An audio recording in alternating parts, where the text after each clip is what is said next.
Welcome to the first episode of Unscripted, latest from the table. I'm Captain Greg Hansen, the Negotiating Support Team Coordinator, and the purpose of this series is to allow you to hear directly from our Negotiating Committee Chairman, Captain John Gustafson.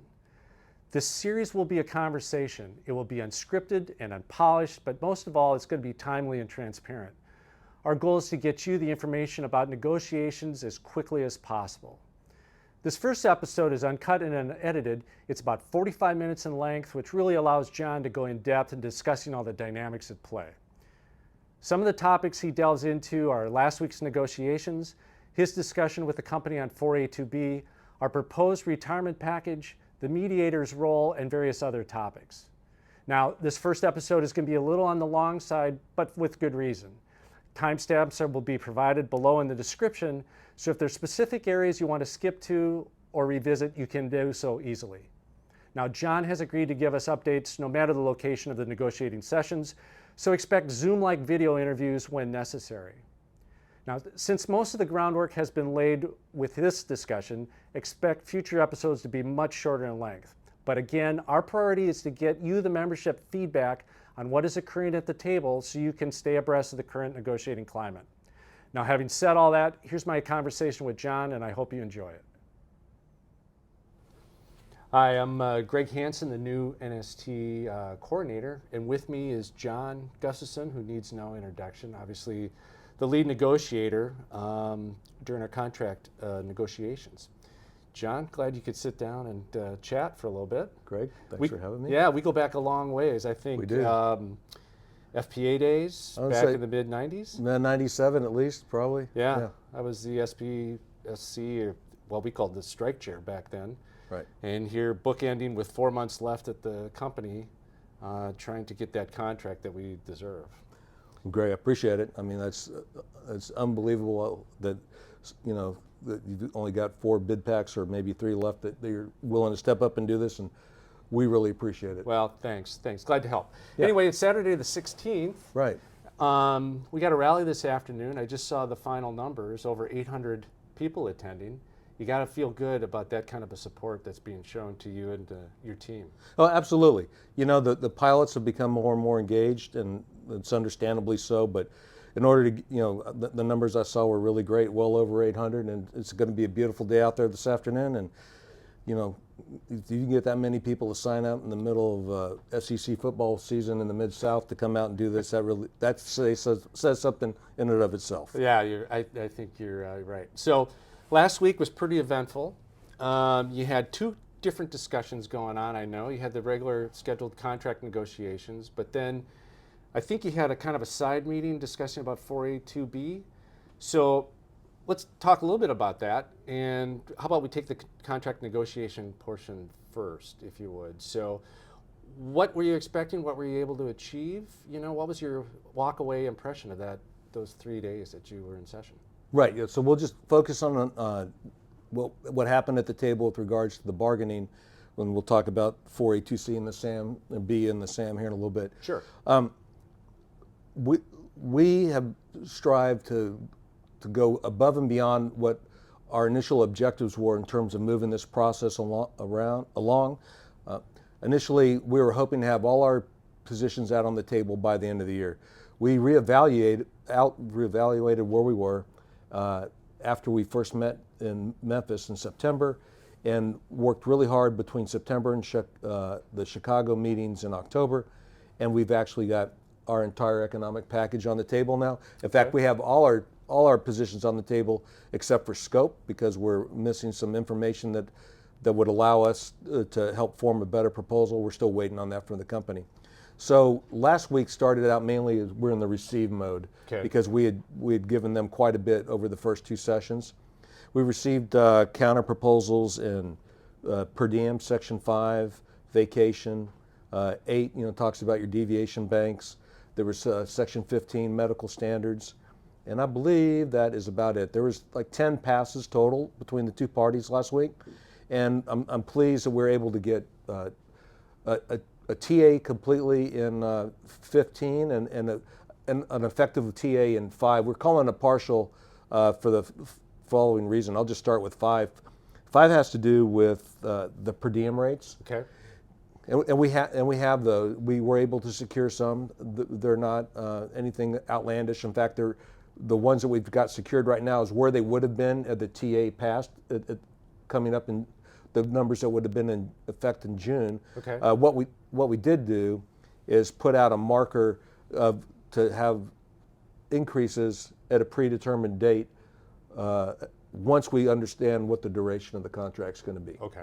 And there was, also in Section 5, there's been a lot of issues that have gone over the years with regards to non-contract hotels and having to produce a folio. And if you didn't have that in your expense report, you could end up in a payroll deduction situation. We believe that that's largely going to be resolved, and the big part of that is not because of what's going on in the bargaining. The company is switching to a vendor that's going to actually interface directly with the hotels, but we've got some language in there to relieve the pilot of some burden in case that doesn't happen. Okay. The other one that we did achieve a TA in is in Section 15, the medical standards. We sought there for some increases in reimbursing your FA medical. Mm-hmm. We did secure that, and we also have a marker for a further increase, again, depending on what the duration of the contract turns out to be.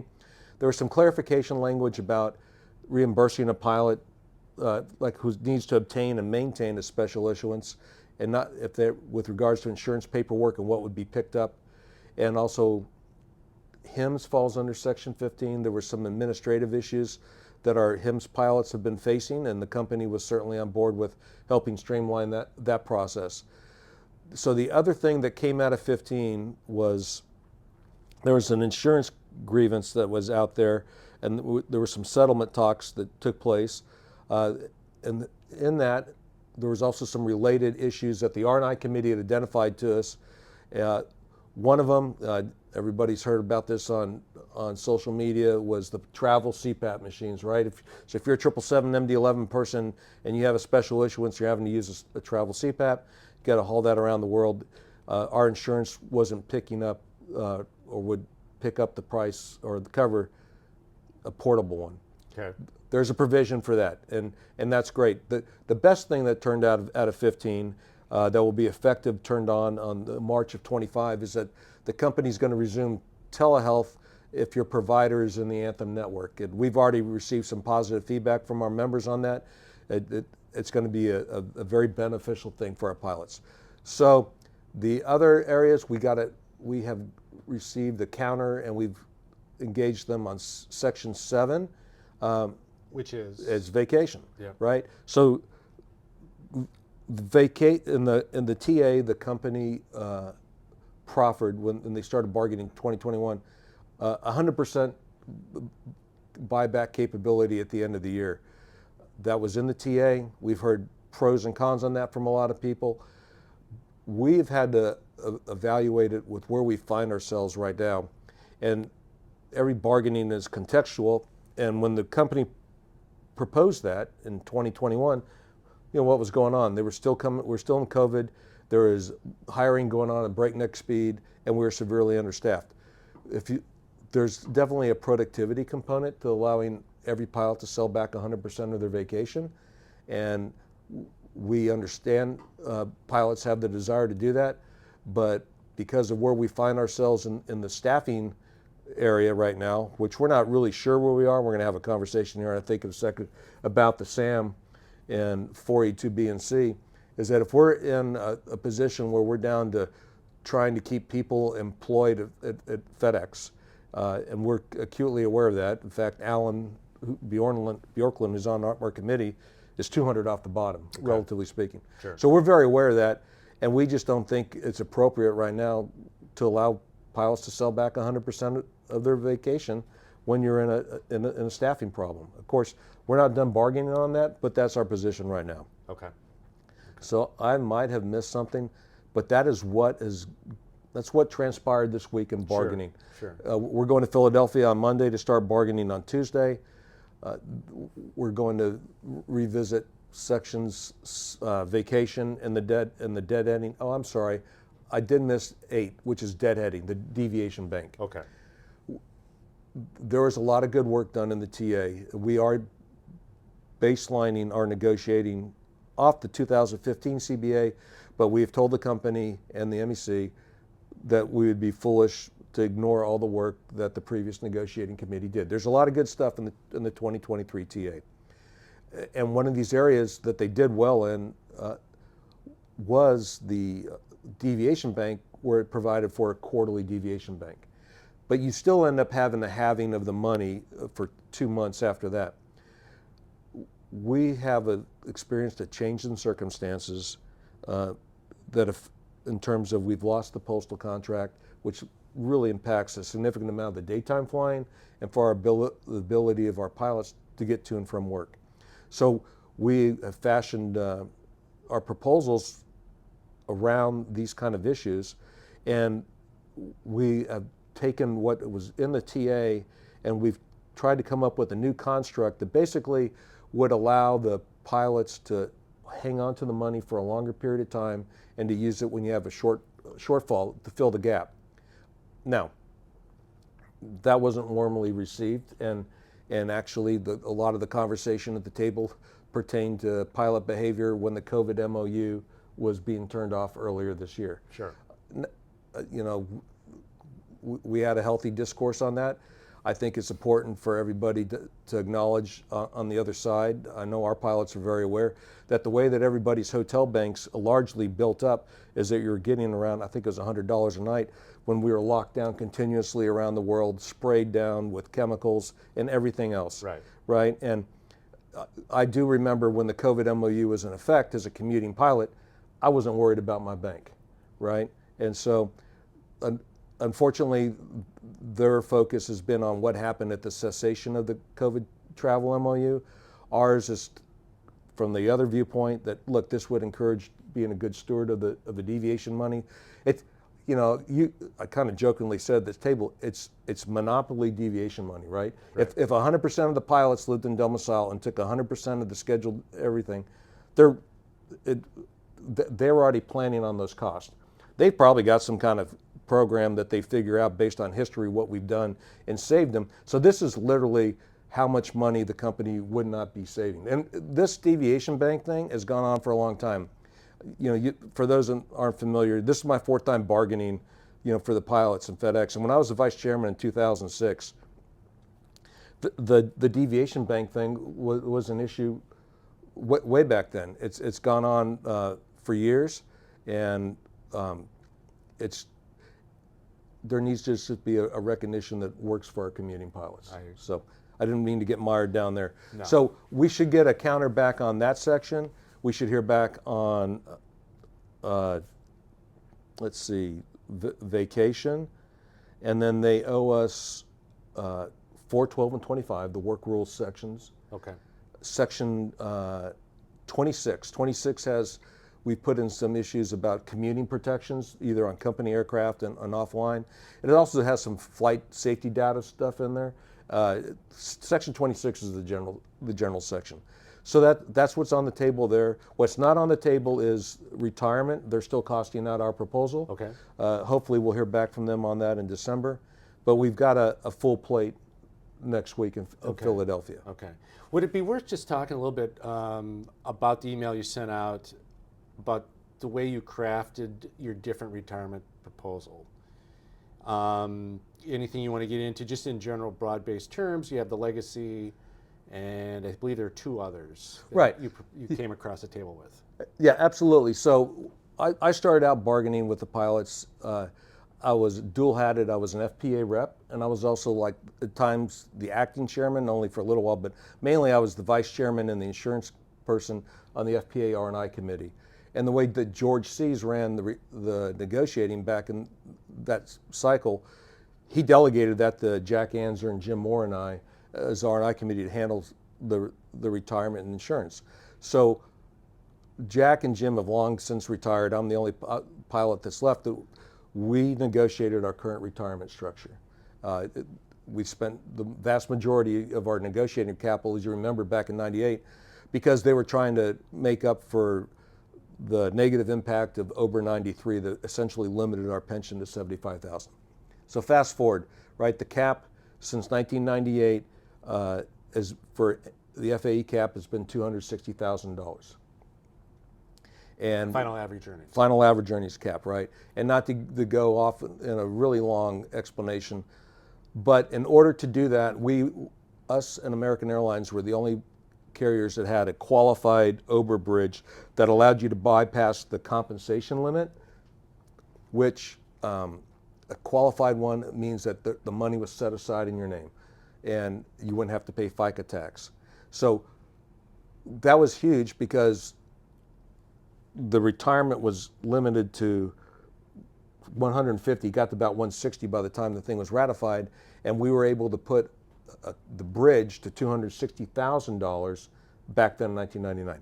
In order to do that, both parties had to go in front of the IRS to get a joint letter of approval, and it was approved.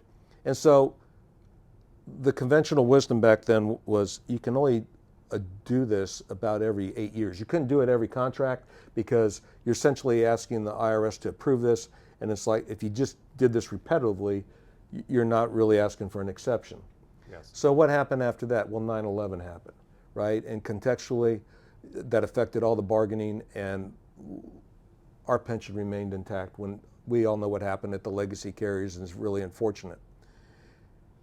We could have moved the cap. It would have been very minimal, like $5,000, $10,000 in 2006. But we were advised on, in fact, the very last day in a small group that we could do that, but we'd be better off to wait till the next time. The next time turned out to be when I was the chair, and that ended up being for a lot of different reasons we don't have time to go into, but the bridge contract that didn't have any retirement negotiations. And then again, it happened in 2015 where there was an effort to improve the cap. That ended up not really happening, and not really, it didn't happen at all. But what came out of that was an improvement on the B fund from 7 to 9%, still capped at the compensation limit. So that's the background on it. So what we're trying to do is address the retirement, and the TA did address the retirement, and there's no doubt about that.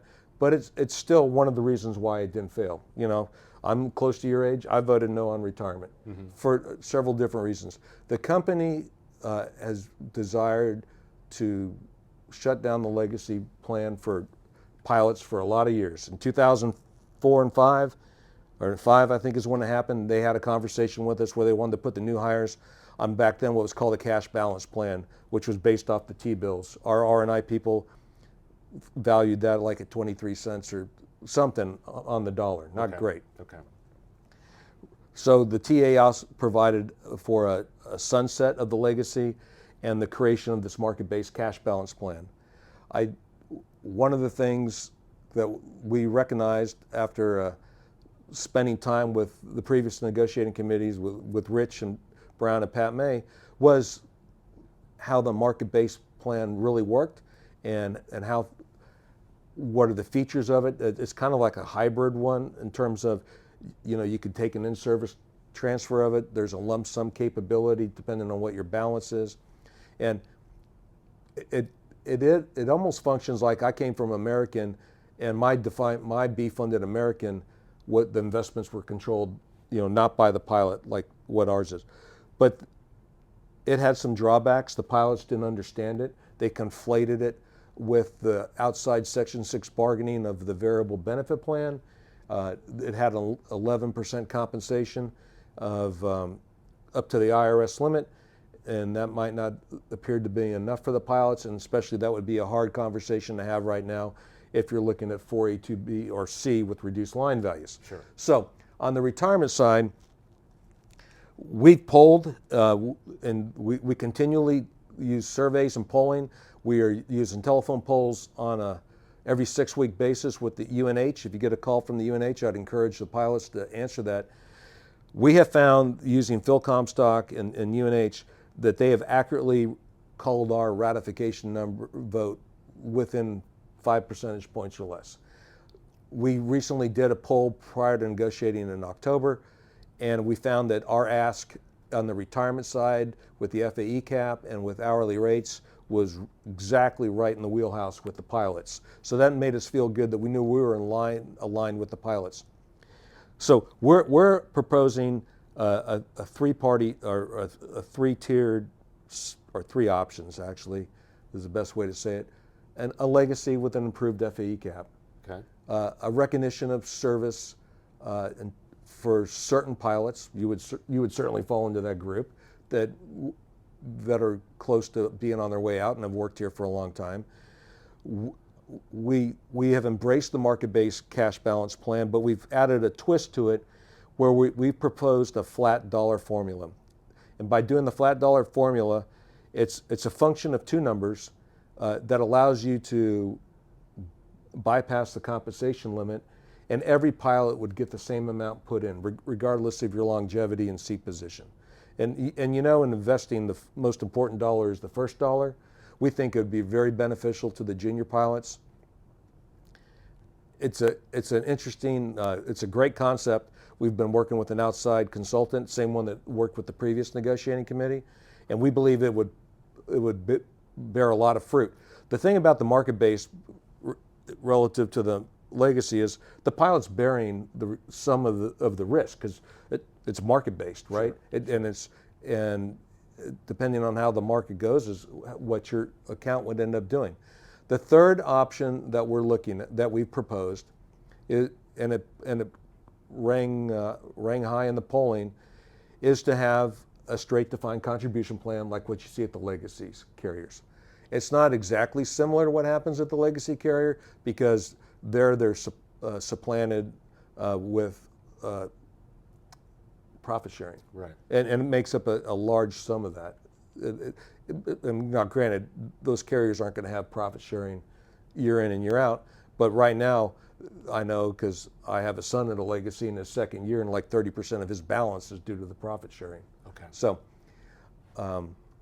we think that those two options, when you look at it, would actually allow the company. The company has always been concerned about the enormous PBO, or projected benefit obligation. Okay. We think there would be significant migration both to the market-based and to the defined contribution only one under our proposal. And we think that's a path to getting to where the company needs to be without overtly saying that the legacy plan shuts off on this date to new hires.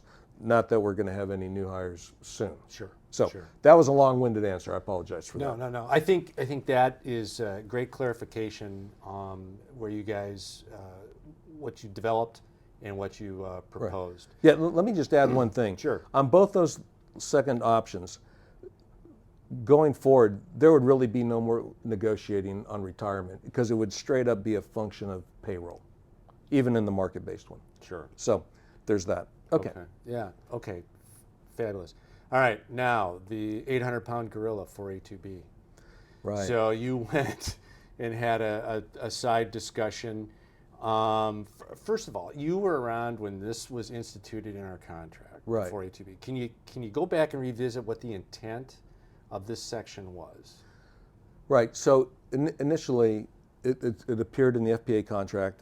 It was kind of an altruistic thing, right? Mm-hmm. That if the corporation or the company at that time was having a difficult time, and rather than just immediately furlough people, that it was kind of a shared pain concept, sure. Right? That everybody would take a reduction in line values to keep people employed. It was almost like, like the fire alarm over there in case of emergency, break glass. Sure. That's where it started out as. Okay. Right? And I had the great fortune or misfortune, however you want to look at it. I was the negotiating chairman when 4A2B showed up on short final in late 2008. Yes. So we were in the middle of the world economic downturn. Right. I spent the week between Christmas and New Year's Eve at the Fogelman Center by University of Memphis, trying to negotiate our way out of an entry into 4A2B, which at that time there was no C. 4A2B was the reduced line values. Okay. It was clear that that wasn't going to happen, and we ended up in 4A2B with reduced line values. And so we found out that there was a lot of disparity. You may recall the 777 was a nascent airplane and a small bid pack, and because the world wasn't connected, they had a really high BLG. Right. But like Mike Williams was on the negotiating committee, he was a senior captain, and he was on the Airbus, and he was getting like 56 hours, right? So there was a great disparity between those, and there was no curbs on carryover or things such as that. So eventually, after I forget how long time, well over a year, we came up with the concept of the SAM as an objective tool to negotiate our way out of the 4A2B lower BLGs. Right. That's what happened. Then, in 2015, it was further refined in the bargaining. Okay. And there was the creation of 4A2B and C. So the SAM's supposed to be an objective measurement that triggers like the 4A2B measures we talked about last week. And if things don't improve, or even if they get worse, then the guarantee's reduced to 4A2C. And C has a list of restrictions and trying to address some of the issues that I just talked about. That's designed to spread out the negative impact on the pilots. The problem I see with it, and actually everybody that's working with us on our side, is that, for lack of a better word, the Wizard of Oz reference, the man behind the curtain seems to have figured out a way to maybe possibly manipulate the SAM through things like unnecessary optimization. You're building the pairings that are not sustainable, and a shift to the ratios between the secondary and reserve and regular lines. So more and more we're seeing trips that are getting revised week in advance, and pilots are being extended to the maximum limit possible. There haven't been really any satisfactory explanations for why this is going on. Meanwhile, we hear from our pilots that the company quickly runs through the reserves and resorts to draft calls. And under 4A2B, where you've got normal buy-up, the end result is that the company's spending significant extra cost right now, and you got to ask yourself, well, why is the company doing that? Well, from our standpoint, the logical answer is because of the way the contract's designed now, you can't get to C without going through B first, right? Right. And so it's where C saves significant money at our expenses, and that's how it was designed 10 years ago, 10 plus years ago when they bargained on that. And if you go back and look at the roadshow highlights from the 2015 CBA, they talked about creation of 4A2B was like the use of speed brakes to slow our descent into C. But that appears to maybe not be what's happening. Okay. But that's what B is designed to do. The SAM, the company likes to refer to it as it's a measurement of the health of the operation. I guess kind of like using a thermometer. Right. But we don't think it's actually, and they're using it the way the thermometer was designed, in terms of it's not really getting an accurate measurement of the health because of all the things that aren't included in a SAM calculation. And the SAM has been a complete source of distraction, which I'm sure works well for them. Right. And we have our pilots very focused on it, because not that we desire for them to focus on it, but it creates a lot of angst for them. And being in 4A2C would make it very difficult for us to arrive at a ratifiable deal. And we're just going to have to work it out. We have proposed the excising B and C out of the contract, right? No other carrier has any language remotely close to that. And if the company found themselves in dire economic straits, which they're not right now, then they could come negotiate with the pilots. And usually when that happens, like what happened in the post 9/11 world, who's got the leverage? The company management does. Sure. So we just think that the way it exists right now is untenable and not sustainable for us. Right. And correct me if I'm wrong, but you also brought up the fact of some of the other notes in that section is, hey, you can alleviate it by early retirements. voluntary leave of absence, and Right. I think you brought that up with the guys on the other side, and what was their reaction to those Right. suggestions? So the contract requires that we needed to discuss both sides jointly with Yeah. B, and we did that this past Tuesday, but before mediation started, because that doesn't involve the NMB, and we don't want to waste our precious time we got with the NMB. Right. So there's 5 provisions were in there considered of early or voluntary leaves of absence, some kind of a early retirement incentive, and then there's 3 programming ones. One that limits the ability to make up only if you have you got to have 1 minute of time in your makeup bank.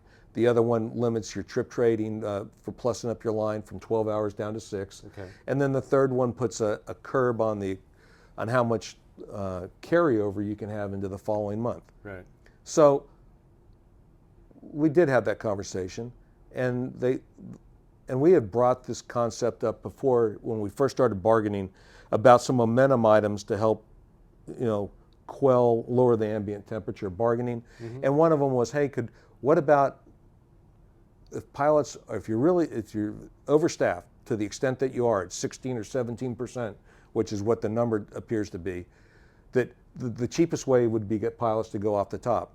And if you need to get pilots to go off the top, it's just we're in this confluence right now where you've got B going on and we happen to be bargaining a contract. Right. I don't think they probably envisioned that when they came up with B and C, right? It's just this is where we find ourselves. So, but if they would offer that, and say, hey, you guys can go ahead and go, and whatever we work out at the table, we'll apply it to you. Right. They're not interested in that. And to be very clear, bargaining for retirees is not a mandatory subject of bargaining. They don't have to engage us on that. They could, but they don't have to. Sure. And we can't bargain to an impasse over that. Every other place during the COVID era, what did they do? They offered reduced line guarantees and essentially, or ways for pilots to be to get X number of hours to stay home until they hit 65 and went away. They, back in September and again this week, they've expressed no interest in that. Yeah, I find it ironic. It's almost a year ago to the day that UPS found themselves in an overmanned situation Right. and offered 160 guys a way out early, and they were compensated for that. And it's, to me, it's almost as a block one guy with Right. 4 months left. It's all a matter of what kind of respect is being shown to this pilot group almost. There was a company at UPS, they were overstaffed, their management did the hiring, they took responsibility for it, and they alleviated the pressure through the early outs. We certainly didn't go out as a pilot group and hire 2,000 pilots or whatever it was during COVID. Right. But yet, I think one could make a fair assumption, or assessment rather, that we're kind of asked to take the brunt of that manning decision through what we've seen here with 4A2B. Right. So I totally understand you coming from. I had a friend that took that early retirement at UPS. They're not interested in doing this right now. I think they think it could be resolved during bargaining, Yeah. And I think they thought that's what was going to happen with the TA. Okay. They made a risk analysis assessment, and it hasn't really worked out in their favor. But, it makes much more sense to take people like you and me. I mean, not just guys with 3 months to go, but if you've been here and you're 60 or 61, and hey, I mean, if you talk to all our friends, this does not have the allure that it once had, right? Sure. The schedules are tough, and people are tired. It makes the most sense to take people off the top. Furloughing, look, I came here because I was furloughed. I got furloughed from American right after I got off probation in 1994. And, conventional wisdom is that a furloughee is going to be on the streets 2 to 2.5 years. Because the company's got to recoup the cost of the training going down and then bringing the person back up. And, I resigned my number from American. American chose not to do anything with that. And I'd been on the street 2.5 years, and I got recalled when I was here at FedEx. Right. So there's certainly better ways to go about it than furloughing. And I want to, we just spent all that time talking about 4A, 2B, and C. And I missed on making the most important point, and it's the buried lead in this, and this goes back to what you're talking about. Since since the SAM came into existence and 4A2B, all the way back 2008, we have an unresolved dispute with the company on the worldview of what happens when you furlough. Our position is as soon as the first pilot's furloughed, that's it. We're out of it. We're back to normal line values because they have right-sized the airline by initiating the furlough. The company, on the other hand, says that they can furlough and remain in 4A2C because they need the latitude to conduct business. They're having their cake and eating it too. Sure. We have a fundamental disagreement that alone right there is why this has to come out of the contract. And it's just, it's crazy talk. Right. That's how we view it. It's just, right. And so we have a fundamental disagreement with them on that. And at this point right now, they don't want you to go out early right now because when I get the TA, if you went and I got the TA past your normal retirement date, well, they just forfeited your yes vote. So on both sides, we're going to be counting votes, and I think Sure. they're down to counting votes. Sure. And because there's been a huge demographic shift since the ratification. And I think that's what's going on there. Okay. All right. Well, great. I sat through a hub turn the other night. Just a couple quick questions Sure. for you on the dynamics of the table. Right. And then I think we could kind of wrap this up. A lot of questions about the mediator. Right. His obligation to the process, how he's involved. There is some frustration at the time that we've been without a contract and at the table. What doesn't he see the disparity between what we're being compensated for and then the other groups out there? Could you talk a little bit about what that individual is responsible for and the dynamic at play there? Yeah, so let me back up just a little bit. In August, we were summoned to the National Mediation Board for a status conference. They wanted to know our worldview of the bargaining of FedEx. Okay. We explained to them what we thought happened in the TA, what's gone on in the last couple of years around here, and what it's going to take to get a deal. The NMB is very much it's a process-oriented. The NMB is part of the RLA and is trying to keep commerce working in the United States in the rail industry and with us. So we've been assigned a mediator who's got tremendous experience. He's a supervisor mediator, and I've got to be careful of what I say because everything between myself and the mediator is privileged conversation. Sure. The mediator he's there for the process. And it wouldn't matter if we were talking about, whatever the subject was, Chevys or Fords, it doesn't matter. He just wants us to eventually resolve our differences and drive to the middle. So if we were hard over on Fords and they're hard over on Chevys. We're getting Yugos? Right, with leather seats though. Okay. So we're okay there. That's what he's about. Okay. He's about the process. And this is a very high level visibility case with the NMB. Sure. There's no question about that. So they want to see progress being made. The dates that we have from the NMB are very appropriate, the interval, and in fact, the fact that we're doing 2 weeks back to back is even more aggressive probably than what would have happened. I know everybody's tired of this. They want it to resolve immediately. Now, we have dates scheduled out in the future, but they're completely predicated on whether or not we're making progress. Right. Because the NMB's got limited slots and a limited number of mediators. So we need to make progress, and that's what's going to have to happen. And eventually we'll get down. When you go to mediation, our previous negotiating committee, they sought mediation because they felt they were being slow-rolled by the company in terms of 1/4% pay raise proposals, right? Sure. I don't blame them for doing that. Yeah. And so normally the differences are narrow. Delta showed up in mediation with 400 issues. They got it worked out eventually, but it took a long time. We haven't opened any new sections. We've raised new issues within the sections. Okay. And I'll just go right there. Have we upped the ask? Absolutely, we've upped the ask, and we're not apologizing for that.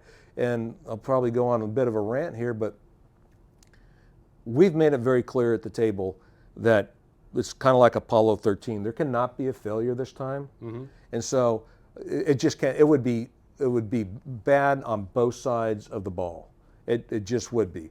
And this needs to be resolved. And so if this was just the first one out of the gate, you know, and they're trying to hit for 51%, we are all but saying, well, I'm telling them now because I'm sure they'll see this, that this has to ratify by a wide margin because there can be no room for error. Right? To me, the TA, attempting to redo the TA in short order after the first one was rejected, I didn't think that was the correct course of action. I'm not here to relive the past. I would certainly like to have started our job sooner, but that's not how our democratic process went on our side. But this thing has got to be so solid that pilots don't have to hold their nose and go, we'll get them next time, because there might not be a next time. Right. Well, there won't be for us, right? And obviously, if I bring it to the MEC and it fails at the MEC level, and even worse, if we waste our time and efforts and we get it out and it fails at the membership level, then our committee's failed. I'm the chairman. I'm responsible for that. I'm done. They've got to go find somebody else. Right. And the reason that I'm here now is not because I'm some kind of bargaining savior. It just so happens I have the most experience in the group, and this, having our group negotiate for us, required the least amount of pull-up time. And so this needs to be a very solid, it's not going to be like in 2006, the one I did that ratified at almost 94%, but it needs to be a very solid one. And so, you know, you're going to hear, there'll be rumors out there like, oh, they've added all this cost. Yeah, we have. We're 38.6% down from the legacies on January. Sure. And you know who else is bargaining? The IPA and UPS. And in fact, they're making great progress. And the people from Atlanta, you know, UPS Airs in Louisville, the head shed from Atlanta has been coming to their bargaining. And the IPA has been very clear that they're going to hit industry-leading pay rates. A cargo. Right. Yeah. And so, you know what? That is why we put in a UPS snap-up into our pay proposal. We're not apologizing for the amount of what we have. Some of it's the mark of time. The stuff that we proposed in the work rule section, then I'm sure we'll come back with a lot of red lines next week. Sure. And it's unfortunate, but we're going to continue to make the case. If the company would just revert back to their practices that they were doing pre-COVID, what we proposed largely wouldn't ever trigger or cost them much. But they learned and perfected the art of revisions and extensions during COVID, which they had to do, right? Because we kept the world moving and we delivered a great product. But they have further refined it now that, you know, internationally, I'll just tell you this. We've got this dark category that's just come up on revisions and extensions. And my phone goes off with these dark notices like my phone was going off with text messages just before the election. Those things are pumping out like a busted slot machine down at Tunica. Because pilots can be, internationally, you can be extended 84 hours, 3.5 days with no say. And so, if you know, you're bidding much senior to me, but I'm around, I don't know, if I was bidding at like 15% in my seat, but if I'm bidding, I've got to put a 4-day pad on the back end of my trip. Right. That starts limiting. Yes. And then what if you're in a domicile that has 2, 3, and 4 departures? Even if you're on a two departure line, that means they can actually keep you out 1 week, an additional week out of a 4-week month, and you have absolutely no say-so, right? And that's unacceptable. Right. Domestically, it's the same issue, but the revisions and extensions are literally off the chain, and we've got to fix that. Yeah. We've got to fix the reserve system because our pilots, the vast majority of our pilots commute, and they're having a hard time getting to work. And right now, the industry standard call-out's 18 hours and things like that. I'm not saying we have to match the industry and everything, but our contract is woefully behind in a lot of areas. And I guess I would maybe finish, I went way off course on you here, but look, I mentioned earlier, they made a risk assessment that they were going to bargain the way they chose to bargain. It went into mediation, and it probably caught them by surprise when it failed ratification. But starting, I believe it was with the Delta TA just prior to ratification, and I might have it backwards, but then United, American, and Southwest, the bargaining environment has shifted significantly upward. We're on the very back end of a very labor-friendly bargaining cycle, and that's what our pilots expect. Being a pilot is a commodity. United's hiring. I just saw a thing. They're hiring close to, I think, $995 next year. So any pilot that got hired by Federal Express could be hired at United and American and Delta without question. We would prefer that our pilots don't have to go elsewhere. But the only way they're not going to seek to go elsewhere is if we get this contract fixed. Right.